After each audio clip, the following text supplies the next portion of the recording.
Hello there, welcome to My CEO Secrets with me, Costa. On today's show, my guest is Monica Musonda, founder of Java Foods.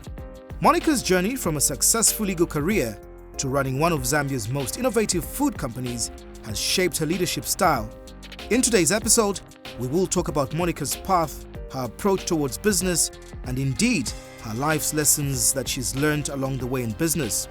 We do this from an art gallery in Lusaka, which is one of Monica's favorite activities. Hello, hi. Welcome to the Lusaka Contemporary Art Center, LUCAC in short. My name is Victor Mtelekeshia. Nice to meet you. I'm Monica Musonda.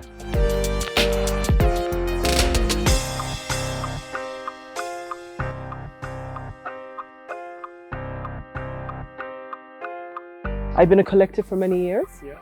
And actually, I can tell you about my outfit. This is actually traditional Nigerian adire, made by women in Nigeria and obviously now made into a dress. Yeah. And so my passion actually has been collecting art, and this is why we chose today to come and see the center, because I know you're 1 year old, and really try to understand a lot more about what's happening on the Zambian art scene and what you're trying to do. Thank you for having us. Come to the right place. Thank you. And we actually are honored that you found your way out here.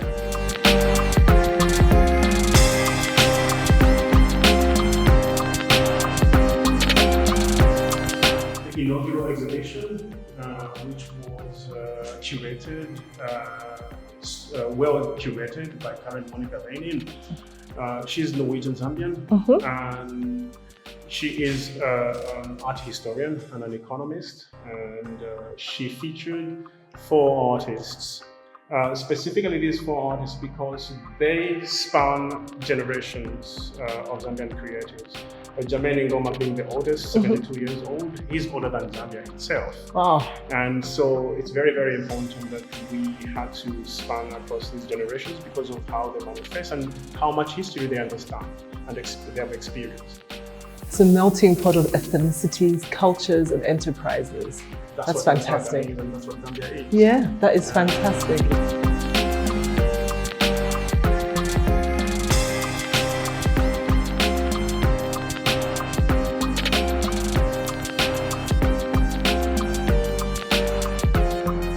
I love it. So very, very different, because I think a lot of people tend to think art is just painting. Yeah. You know, you see a piece of artwork and that's art, but actually there's a lot more to it. And now we need to celebrate the creatives, because creative industry has changed so much, right? And I really want to talk a lot more about that, because I think people think that art is very, if I can say this, apamwamba. We've heard the word used, expensive. And I can't wait to have a discussion with Costa about this, because it's actually not. We'll color it differently. Definitely. Hi, Luke is here. Hi. Thank you for having us here. You're most welcome. Great. Yeah. Hey, Costa. Thank you for meeting me here. Yes. So, interestingly, I have quite some imagination or a perspective on art. Yes. Why this place, of all places, for us to do this interview? So I've been a collector for many, many years. From wherever I've lived, I've collected pieces. And now being back home, being much more focused on Zambian art. And Zambian art will surprise you. I think we're going to walk around and you'll see what Zambian artists are doing and telling our story and our history. So I'm really proud of the fact that this center is here and in existence to tell a little bit more about some of the art and also to dispel some notions. Yeah. Talk about dispelling those notions. I mean, I, for one, was telling you before that when I look at the pricing of art pieces, it just freaks me out.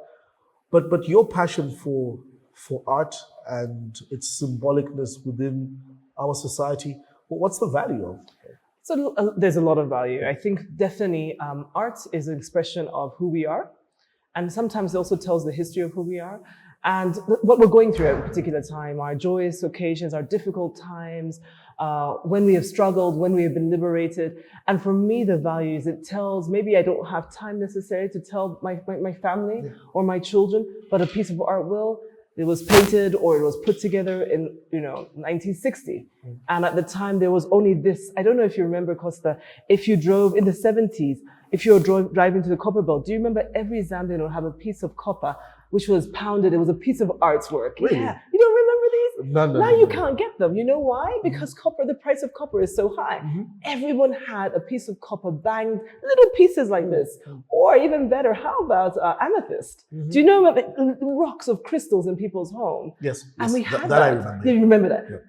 A lot has changed, but all that is telling us about our history at the time. And so for me, and also it's really important, I'm so glad we're here because I think people will think that, oh, art, is for people who have money. Yeah. It's not. The people here we're going to see are normal, everyday artists. Some of them very much struggling because it's their way of life. How can we preserve our history, the way we are, if we don't support this? As a business person, a CEO, is art a therapy for you? More than a therapy. I think if you come to our offices, and I know you will, you'll see as you enter, we've actually commissioned artists to come and do pieces. For your office? Absolutely. Using our products. So our packaging, we went to schools, we said, please do a piece. We have white walls. What are we going to do with them? And we commissioned them. And we they're creative. They came up with lots of different things, and we'll show you this when we come. And for us, it also helps because lots of people come to our office and they'll say, who did that? And we help the artists and we help Zambian art. But more than for me, it is it's beauty. We're women and we this is what we love to see. So you walk in and you see, I don't like white walls. I love the beauty of what art brings, and it really changes our life. And also art is not just, as I say, paintings, right? It's creative today. Yeah.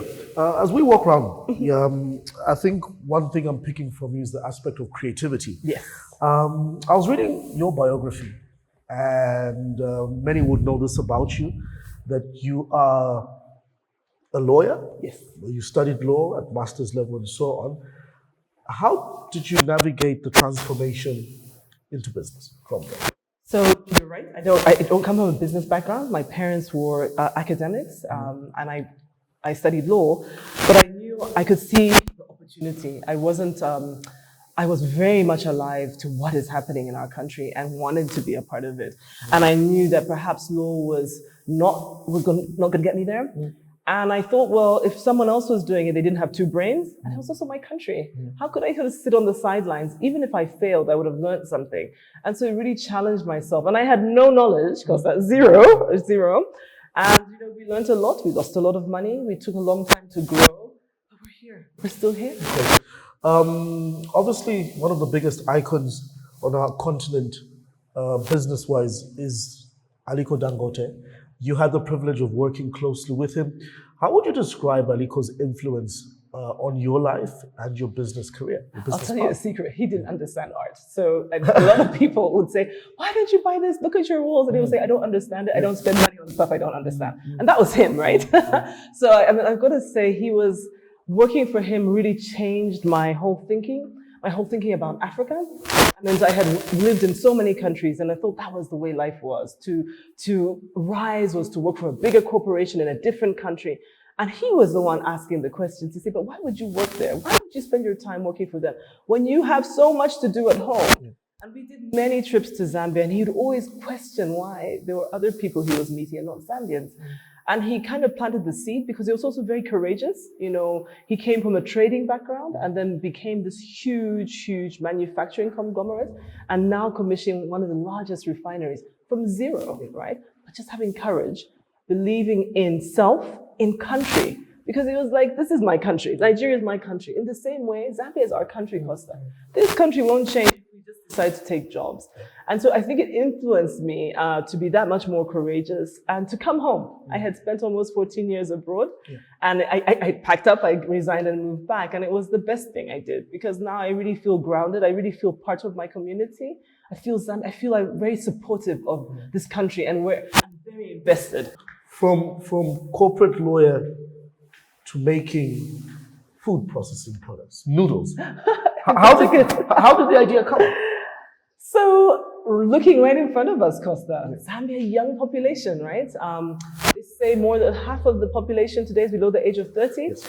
A lot of us are living in the city now, just for different reasons. We're 44% urbanized, which means today our young people are making different decisions about what they watch, what they eat, and there was the opportunity for us. For us, we're like, consumption patterns are changing. They have one culture, They're actually not buying what we used to buy or our parents used to buy.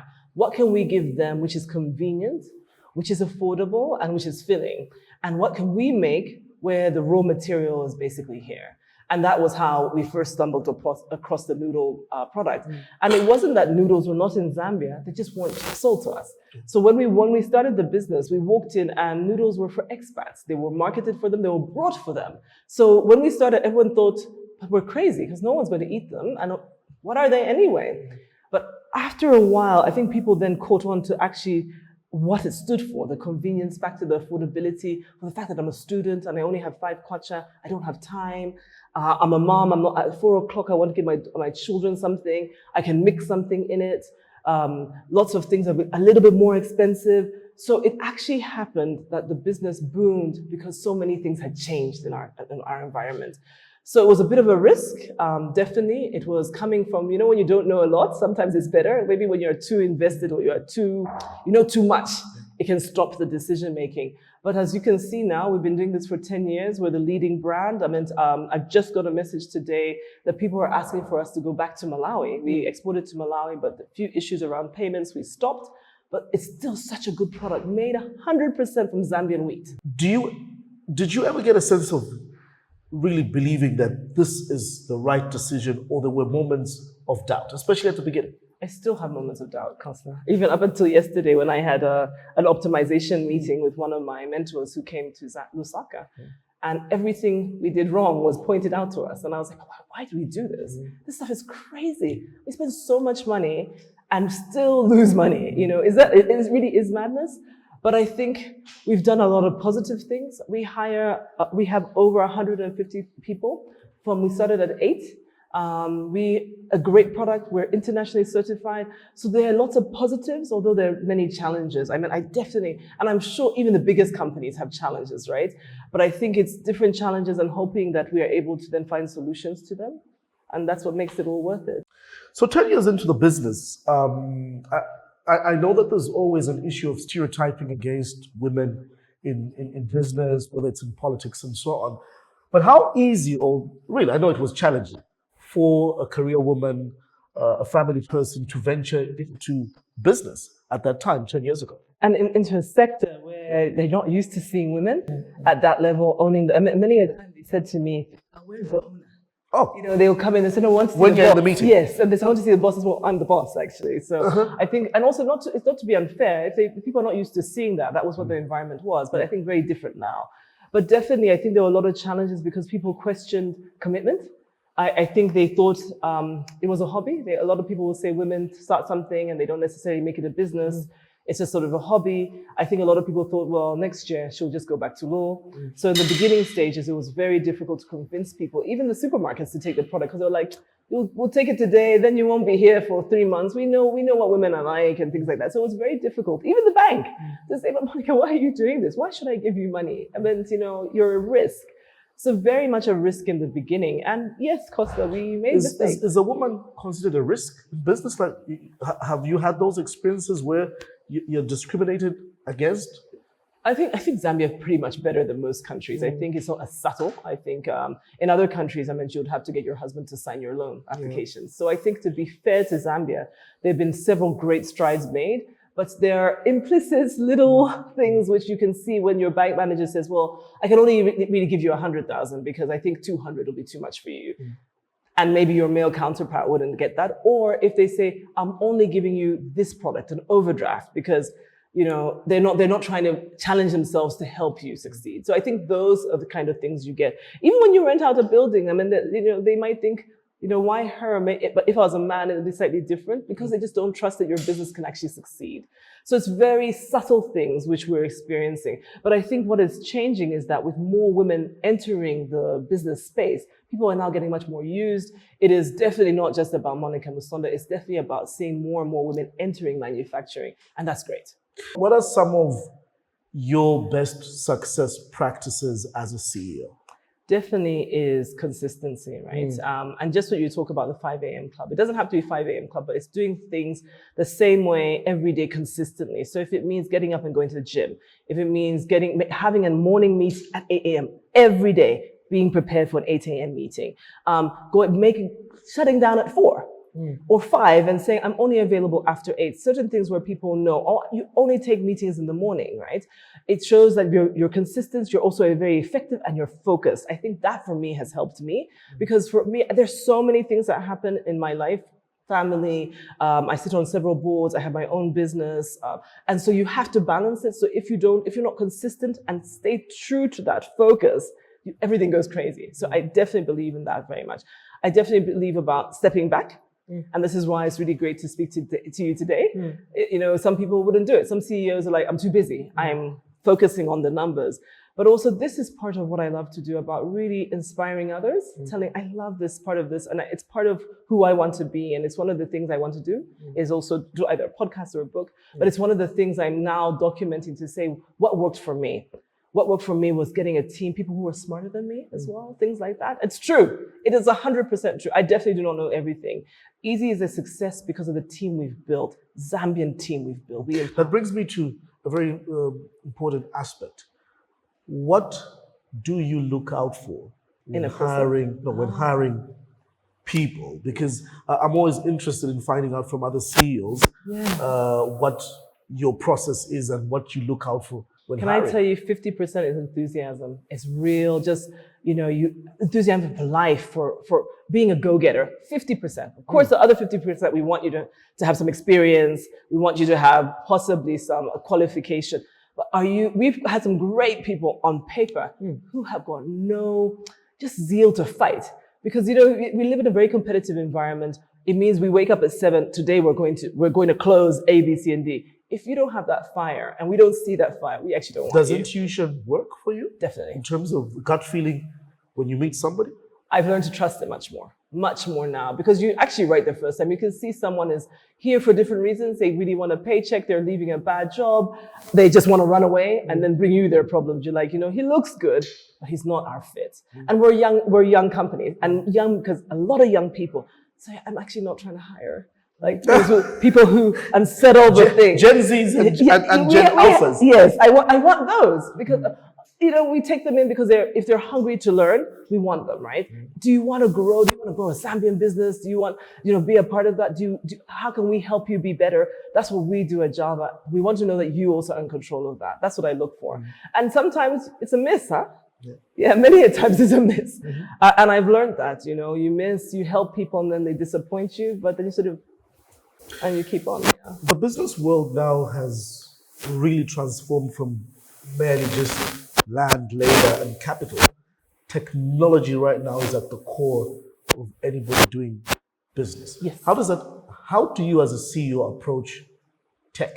And I'll say innovation. That's what I would call it, because particularly from the sector that we're in, we're manufacturers, we're processors, and people then think, well, tech is not in the business. Actually, it is, because now we're looking at the speed of delivery. We're looking at the data. We got the order at 7. When was it delivered? When was the next order brought in? And that all comes out of tech, out of digital, out of just innovating more about the business, really understanding the business with the use of digital much more. Now we're seeing people are using digital to order. People are now perhaps too busy to go into a supermarket. And so now, how are we as Java trying to capture that new customer who's doesn't have the time? And if we don't, we'll be left behind. Very soon, maybe does everyone shift onto the digital platform and we're still we're going into stores, we'll be left behind. Even in products, right? Because there's some products which did really well 20, 30 years ago, and now nobody really talks about them. So we're using a lot of understanding trends, market analysis, using digital to give consumers what they want and at the right price point. And it's nice to have Gen Z, by the way, because they like that sort of thing. They like digging. There are so many new apps, so many new tools that we're using. Even when I talked about optimization, right? It's optimization in an environment which is now becoming really high cost. It means that we have to be smarter about what we have. If we have this equipment, how do I make sure that it gives me not 10, but 12 with the same group of people? And we only get that if we watch it, we analyze, we write, we look, what did they say? What did that guy's machine give him? And what is the trend? So really, I think innovation, if you do not innovate today, you die.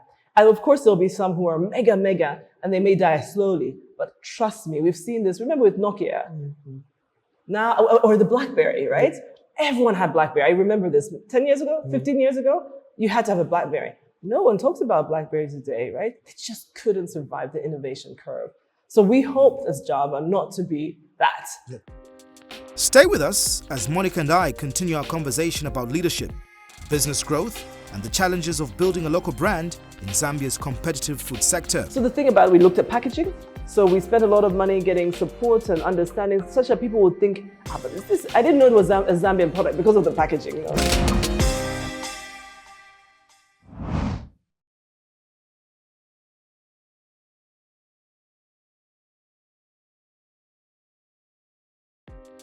Welcome back to CEO Secrets.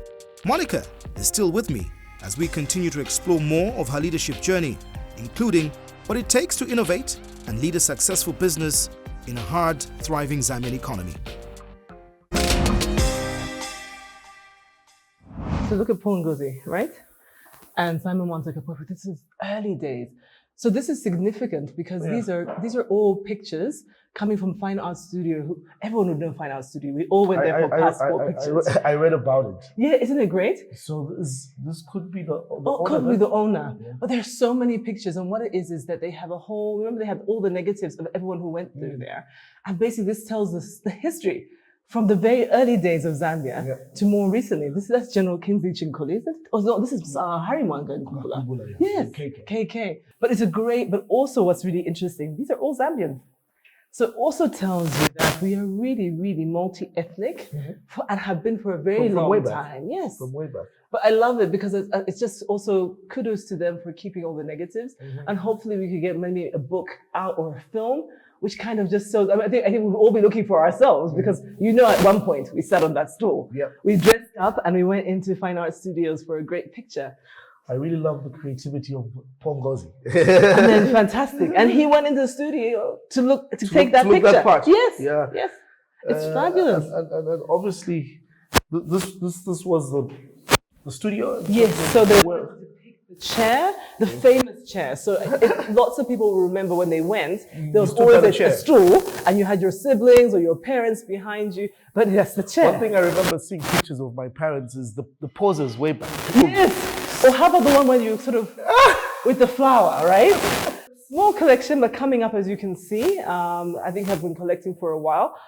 Who would remember the film roll? Do you remember? Yes, I remember this, but obviously not this old type. Yes, but imagine you used to buy them, right? Yes, because when I was doing my final exam for journalism, we had to take pictures and go into the darkroom and really process the pictures. They saw Zambia.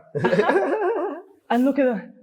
Some fabulous, this is definitely before our time, right? That would have been a roller, right? Yeah, called the Rolleiflex. Wow. Yeah. Some really, and great kudos to them. It cannot be cheap to collect some of these items, and you must get them all across the world. But I think the point is the center is actually trying. Part of the first video cameras. Can you believe it? Interesting. Yeah, so we can have a sit down and I want to dig more into your nuggets. Managing people. That's one thing I find quite difficult. As a manager, you have a vision and a focus of what you're planning and where you intend to take the business. And the people also have their plans. Yes. Of how they just have something different and parallel. Managing people. Geez, interesting. So when I spent 4 years in Nigeria before I came back, and Nigeria has a very different management of people skill. Nigeria, you have to, when I tell you, you raise your voice, things happen, and there's no real love, if I can use that word. And I remember starting the business that way and getting zero result because I realized managing people in Zambia was very different, was an exercise in really talking, understanding where that person was and bringing them across. So you couldn't ultimately bark an order and expect a result, In other environments, maybe that works well, but I realized here was a much more slower process in getting the commitment, the understanding of focus, and sometimes a bit of frustration, right? Because you're like, but I already explained this, why haven't you done it? And I've realized that in the beginning stages of a business, what you're trying to do is really prove the business. And the second stage is then getting the team. And I think it takes one before the other and give yourself some space for, angry moments. But There are many leadership theories or concepts, and employees always agree with the fact that the human capital is always the most important asset of the business. Do you agree with that? And it's at stages, right? So I think in the early stages of the business, I think proving that it's a business is the most important thing. Because you can have only 3 employees, you, your sibling, and maybe your aunt. Then people don't matter. The most important thing is that it's going to be a sustainable business in the early days. I think everything in business is about stages. Stage 2, when it's growing, you better have someone who knows numbers better than you, right? Then it becomes more about adding the right people to the mix and growing the team. But it is all about stages. I mean, they'll say then you add people, then you have to talk about what kind of culture is the company. But you don't talk about culture on day one, right? You talk about culture when you're much more established, when you're a little bit larger. And people may disagree with me on this, but I think I have seen this in my business very much, that the first 5 years we really concentrated on telling people we were a business that actually made money in order to, just to show that we weren't serious about it. Then we started focusing on strategic hires, who was key. And at that level, asking them to hire their people, So it's taken a long time. And now we talk about culture. Now we say, what is the job? And it's been 10 years. Only now we say, who are we as a company? What do we stand for? So when you work for us, you know that, this is what they are. How do you navigate firing somebody? Tough decisions. We're not very good. Zambians were non-confrontational. We're a bit passive aggressive. We don't like direct conversation. Like, he's doing really bad. So you get the HR people to do it. Yeah, that's one way to do it. You better get your advice, because today labor office will be on you. Yeah. But I'm also I'm in just the character that I am, and everybody knows that if it comes to me, I will tell you. I'll be like, I'd rather have the bad news and give it right away. Cut it and let's deal with it. A slow burn, a slow drip is so painful. And it's a headache, you know what I mean? Yeah. So I'm much more, and I try to get people to make a quick decision. Even if it's a wrong decision, but make a decision. Please make a decision. But that's how I operate in my business. And I've learned that a lot. Whatever you do, good or bad, particularly bad news, better. You help the person. Why? I mean, they're not performing. Maybe they don't like the job they're doing. Let them do something else. Have a great day. Yeah. But as an indigenous Zambian business, how do you navigate the global competition? And unfortunately, though this culture is changing, we're coming from a background where we didn't believe we'll have so much confidence in our own products. That's true. So we'd rather pick up something that is coming from South Africa and things like that. How has this been for you? That is so true. When we first started the business, people would say that, people won't buy you once they know they're Zambia. They also said, don't give it a Zambian name. Do you know that? Really? They said, because then they know it's a Zambian product and they won't buy it. We had all sorts of guidance, if I can say that. And maybe at that time it was true, but Costa, I can tell you, I sell millions and millions of packets of noodles, right? So Easy is a perfect example of how that may not necessarily be true, because of the fundamentals we rest on. You will hardly get a complaint. So what did you do to ensure that Easy is on the shelves and it's considered a good product, right, that you would buy, right? So the thing about it, we looked at packaging.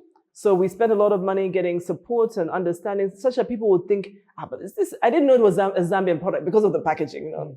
Simple things. Guys, today you are in the industry. It is not that hard to find a creative to do some packaging. Just if you ask, right? So that's what we did. We asked the people who were good at it. We weren't good at the packaging. Someone else was. Colors, name, all that we got support for.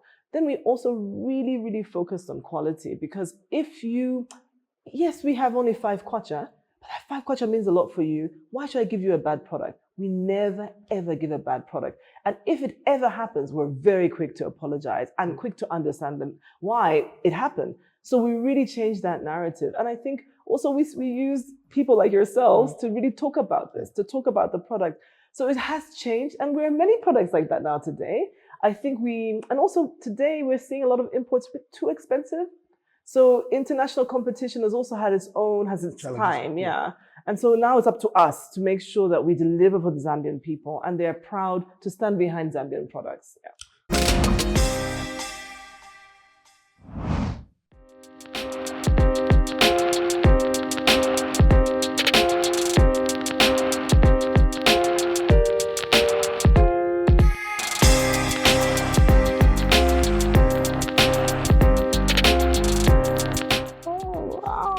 And you know who he was? He was a famous historian. He actually lived in West Africa. I wonder what year it is. I'm trying to figure what year it is, though. 2013. You're not too bad. Your name? Obviously, my name cannot be here, but no. Did you have a Zambian name? Oh, Mwansa. Yes. Everyone has a Zambian name, right? But isn't it great? And you know what will be sad though, Costa? I bet you can't get this book in Zambia. No. I bet he has collected it from abroad. So I saw names like Luwinda here. They mean argumentative. No comment. Yeah? Well, great, huh? Chiwamba, a person who makes drums. That's the meaning. My first name is Katebe. I wonder if they have it. Katebe is... It's not really in alphabetical order. Maybe it's done it by tribe, huh? Kampamba means force of energy. Kalea, fully grown, thick grasses, huh?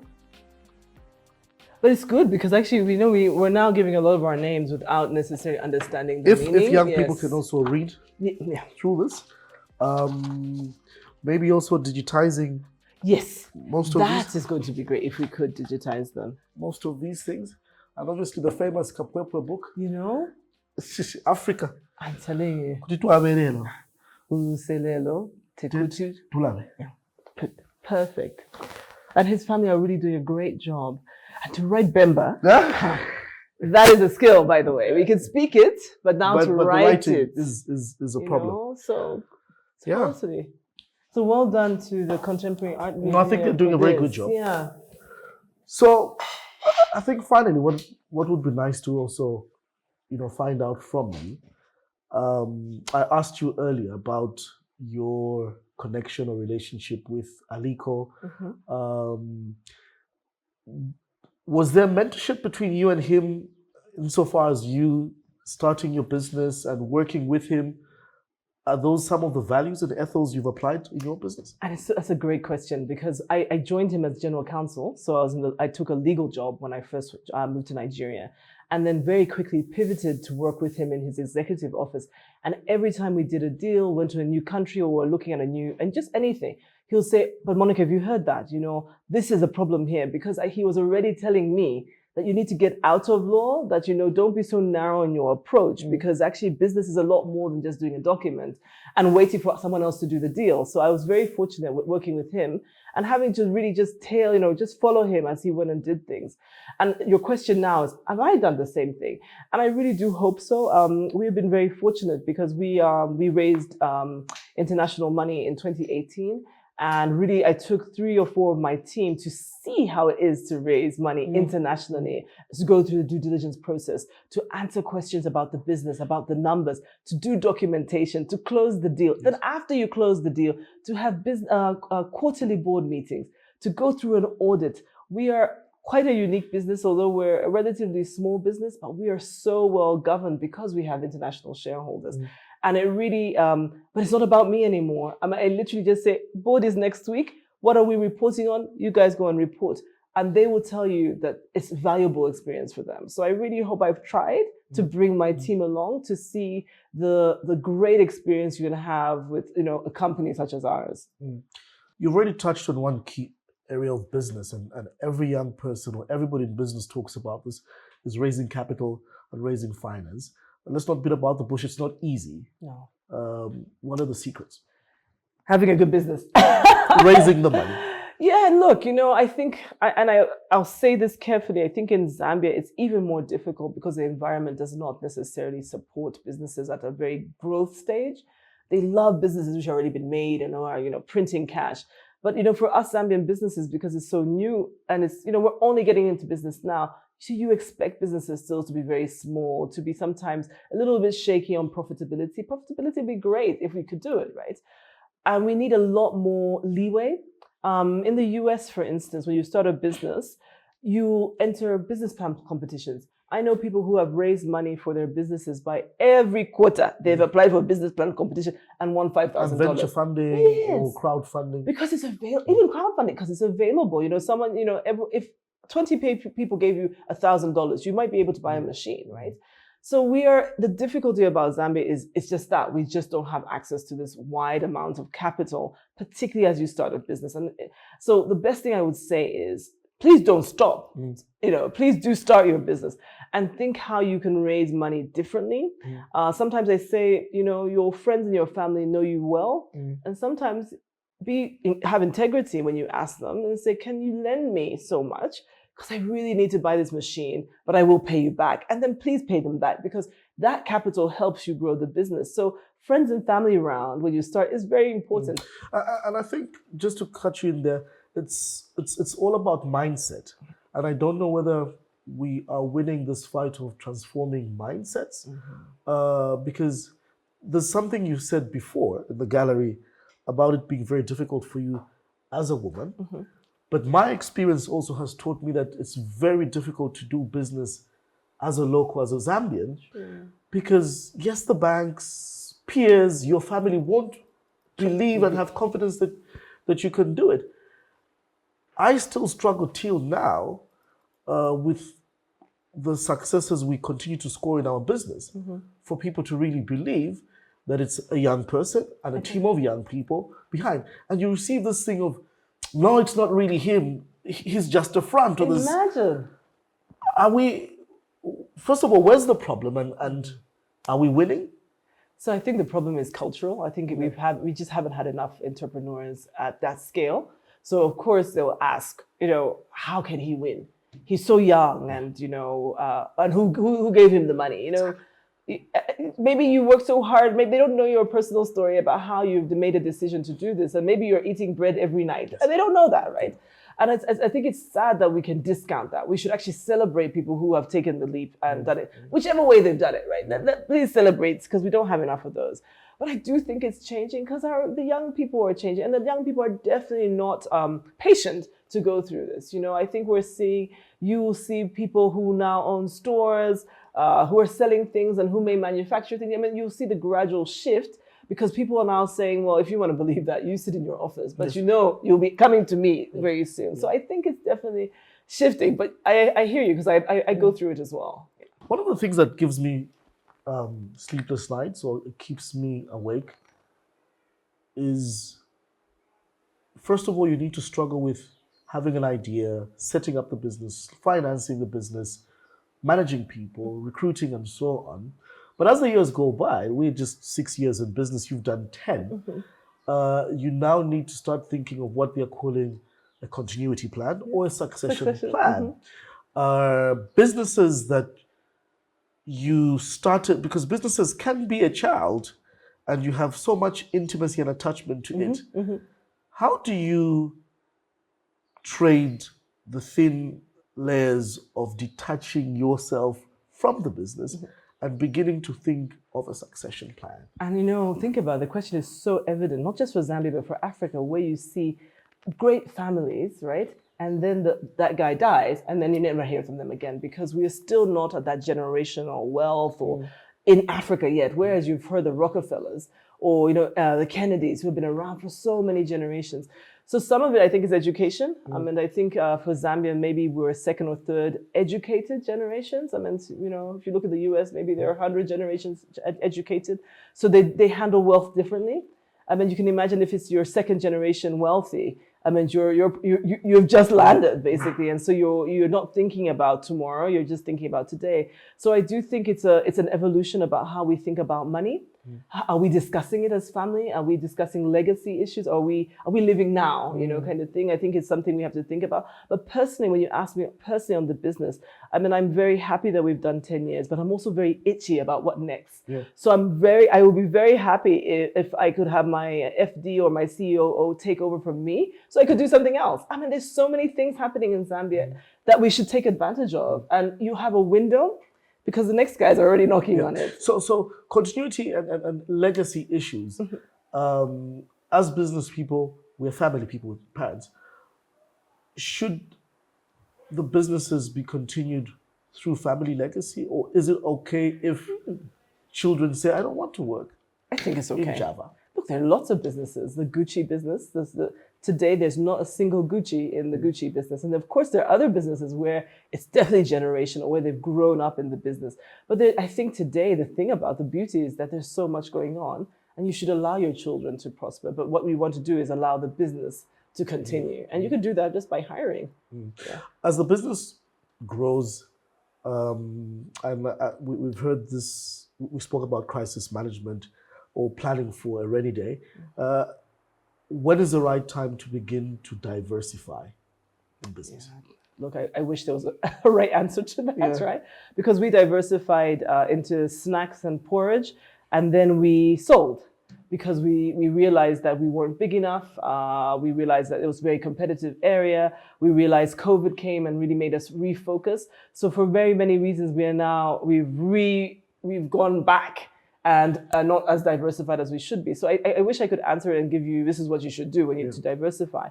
But I do know, depending on the sector, I mean, look at Zambia Sugar. You know, they only sell sugar. Have you seen how much money they make? Yeah.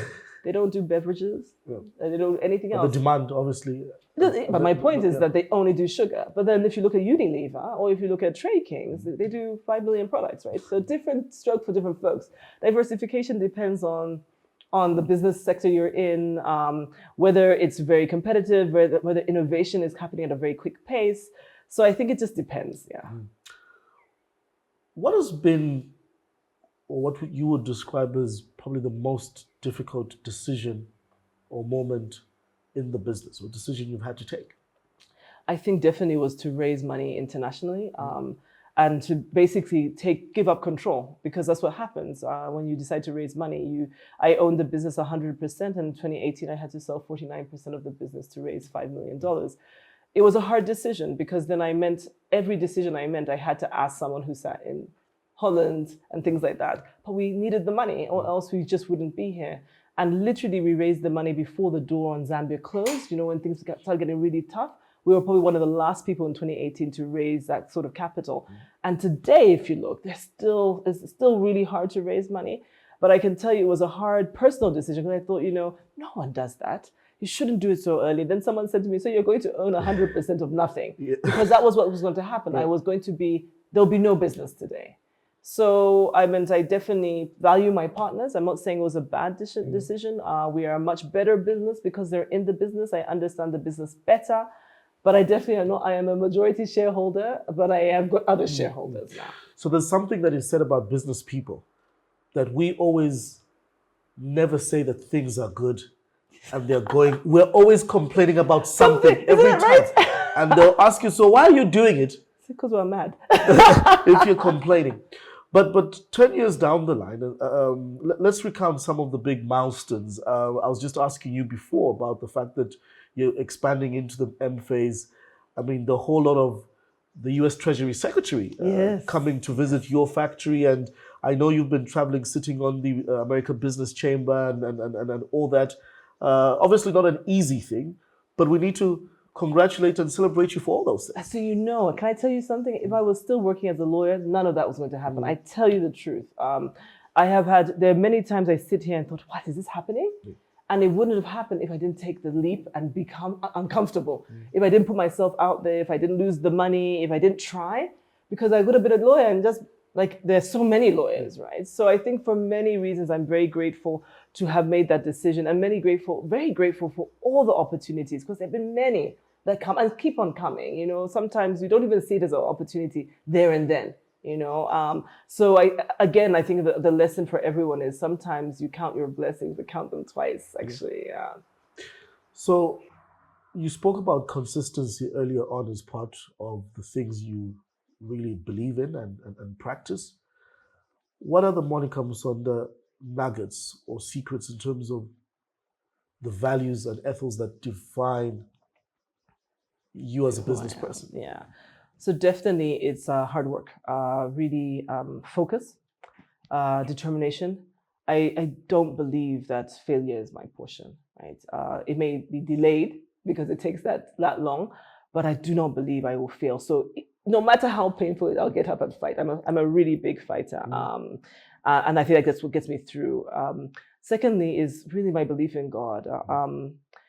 I know I say this, it maybe sounds very cliche, but really, I get on my knees and say, God, I don't understand where I am, but you clearly do. You know why I'm here, and you didn't bring me this far to fail. I have not failed, Costa. Definitely, I may have lost all my money, but we have not failed, right? And also because I think I'm so ambitious for Zambia. We will not change this country unless, people like us do what we do. I am committed to changing Zambia. I'm committed to the people who work for me to be bigger than me. Because then we know we've started something and we know this place can only get better. And that's also what drives me. I think it's really believing that Zambia will not change unless we change it for us. Unless we have more radical and crazy people. Yes. Oh, why not? It's been a pleasure chatting with you, and thanks you. for bringing me to this lovely, art gallery. Thank you. Learned quite a lot. Me too. seen quite a lot, and thank you for sharing your CEO secrets. Thank you. Thank you for having me, Costa. Great. Monica Musonda reminds us that leadership is a craft and great brands are art forms painted with purpose. What's her secret? Create boldly and stand by your vision.